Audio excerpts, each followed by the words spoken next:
Assalamualaikum warahmatullahi wabarakatuh. Syukur alhamdulillah kita bisa berjumpa lagi di channel ini. Sholawat dan salam selalu dan tetap tercurahkan kepada junjungan kita Nabi besar Muhammad Sallallahu Alaihi Wasallam. Allahumma sholli ala Sayyidina Muhammad wa ala ali Sayyidina Muhammad.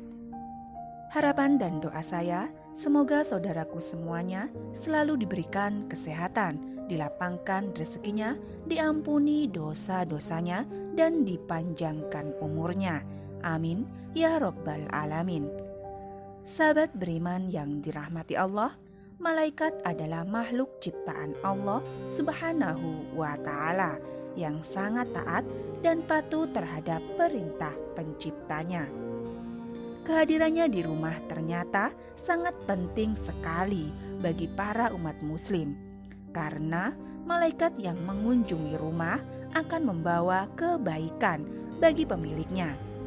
Ternyata ada benda-benda yang bisa menjadi tanda atau sebab malaikat datang di rumah seorang muslim. Biasanya malaikat pembawa rezeki enggan datang di rumah yang ada benda-benda tertentu. Tapi sebaliknya, kalau ada benda ini di rumah kita, maka malaikat sangat senang sekali tinggal di rumah tersebut. Sahabat beriman yang dirahmati Allah, rezeki merupakan anugerah yang diberikan oleh Allah Subhanahu wa Ta'ala kepada setiap makhluk hidup di alam dunia. Rezeki merupakan anugerah yang diberikan oleh Allah Subhanahu wa Ta'ala kepada setiap makhluk hidup secara umum. Rezeki tidak hanya berbentuk harta benda saja seperti uang dan perhiasan, namun juga bisa berupa hal yang lain, misalnya berupa anugerah anak, kesehatan umur yang panjang, dan kebahagiaan menjalani hidup. Namun sebagian besar orang masih menganggap bahwa rezeki yang paling utama yang diberikan oleh Allah Subhanahu wa Ta'ala adalah berbentuk uang. Maka dari itu, banyak orang yang selalu berdoa untuk diberikan kelancaran rezeki berupa dimudahkan dalam bekerja. Allah Subhanahu wa Ta'ala membagikan rezeki melalui malaikatnya, yaitu malaikat rahmat yang tugasnya membagikan rezeki, seperti malaikat Mikail, sahabat beriman yang dirahmati Allah. Kali ini saya akan menjelaskan beberapa benda yang bisa mengundang malaikat pembawa rezeki masuk ke dalam rumah kita.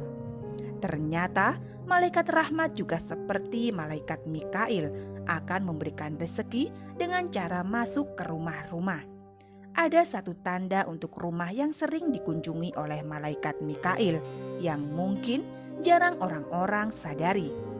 Padahal itu merupakan sebuah anugerah yang harus dijaga dan dilestarikan agar rezeki semakin mudah. Adapun tanda rumah yang sering dikunjungi malaikat yaitu terlihat dari kebersihan dan kenyamanannya. Selain bersih, tanda rumah sering disinggahi malaikat itu juga yang selalu digunakan untuk berzikir. Di tempat yang tidak pernah digunakan untuk berzikir dan tidak pernah dibersihkan, maka yang turun adalah golongan jin. Ada juga benda-benda sekitar kita yang bisa membuat malaikat betah di rumah. Lalu, benda apakah itu? Yang pertama adalah speaker aktif yang menyalakan bacaan Al-Quran. Apabila speaker aktif diputar terus-menerus, dipastikan malaikat akan datang ke tempat tersebut, sehingga rezeki pemilik rumah akan dilancarkan oleh Allah Subhanahu wa Ta'ala. Silakan bisa Anda coba di rumah, menyalakan speaker aktif yang ada di rumah, lalu coba putar ayat-ayat suci Al-Quran dan dipadukan dengan rumah yang bersih. Dengan begitu, insya Allah, atas izin Allah Subhanahu wa Ta'ala, para malaikat Allah akan mengunjungi rumah kita. Lalu yang kedua, benda yang membuat malaikat bertahan adalah ayat suci Al-Quran. Malaikat sangat menyenangi rumah yang di dalamnya selalu ada lantunan ayat suci Al-Quran. Isilah rumah kita dengan bacaan Al-Quran, karena dengan cara ini malaikat akan mampir mengunjungi rumah kita. Mereka akan bahagia jika mendengarkan ayat suci Al-Quran yang diturunkan oleh Allah Subhanahu wa Ta'ala untuk manusia. Tapi ingat, Al-Quran bukan buat pajangan saja. Memang benar, malaikat sangat suka kalau di rumah kita ada Al-Quran. Tapi bukan Al-Quran yang dipajang, tapi diamalkan. Yang ketiga adalah tasbih. Fungsi tasbih dalam Islam disebut sebagai sarana berzikir. Di samping itu, dengan menggunakan jari tangan sesuai sunnah Nabi, tasbih juga digunakan untuk berzikir seusai menunaikan ibadah sholat. Adapun bacaan zikirnya adalah Subhanallah, Alhamdulillah, dan Allahu Akbar yang biasa dilakukan sebanyak 33 kali dan bisa digenapkan menjadi 100 dengan la ilaha illallah wahdahu la syarikalah lahul mulku wa lahul hamdu wa huwa ala kulli syai'in qadir. Maka Rasulullah Shallallahu alaihi wasallam bersabda, barang siapa yang mengucapkan subhanallah setiap selesai sholat 33 kali, Alhamdulillah 33 kali, dan Allahu Akbar 33 kali, yang demikian jumlahnya 99, dan menggenapkan yang menjadi 100 dengan la ilaha illallah wahdahu la syarikalahu.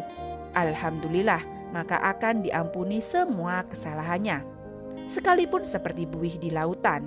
Hadis riwayat Muslim dan Abu Hurairah.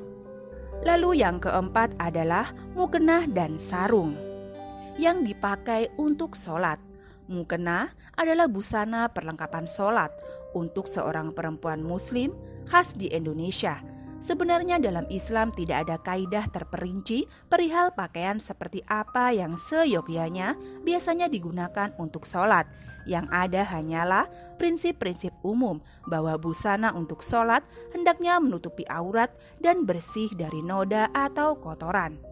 Mukena adalah komoditas budaya di Indonesia. Konon merupakan hasil penyesuaian yang dilakukan oleh para wali zaman dahulu, sesuai dengan prinsip dalam agama Islam.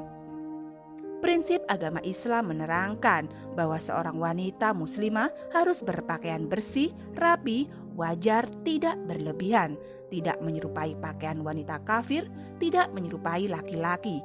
Kainnya harus tebal, tidak diberi wewangian, dan menutup aurat. Tidak jauh beda dengan mukena, sarung merupakan busana yang biasa digunakan untuk kegiatan beribadah, khususnya bagi kaum pria di mana suatu rumah di dalamnya terdapat sarung dan mukena yang selalu dipakai ibadah. Maka malaikat senang masuk ke rumah tersebut. Kemudian yang kelima adalah sajadah.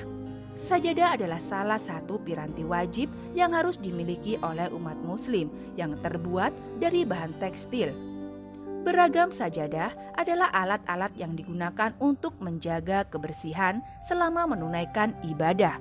Ukuran sajadah sangat beragam, umumnya memiliki lebar dan panjangnya disesuaikan dengan postur tubuh kita. Bersujud, kata sajadah berasal dari bahasa Arab, yaitu sajjadah, yang memiliki arti masjid, dan sujud. Jika ada sajadah di rumah kita yang selalu dipakai untuk sujud, maka malaikat sangat menyenangi untuk masuk ke rumah tersebut. Sahabat beriman yang dirahmati Allah, itulah beberapa benda yang tidak boleh dibuang, terutama kalau benda tersebut masih berfungsi dengan baik, agar malaikat rahmat senang mendatangi rumah kita dan selalu mengaminkan doa-doa kita setiap harinya. Wallahu a'lam bishawab. Demikian yang bisa saya bagikan. Semoga bermanfaat untuk kita semua. Amin amin ya rabbal alamin. Wassalamualaikum warahmatullahi wabarakatuh.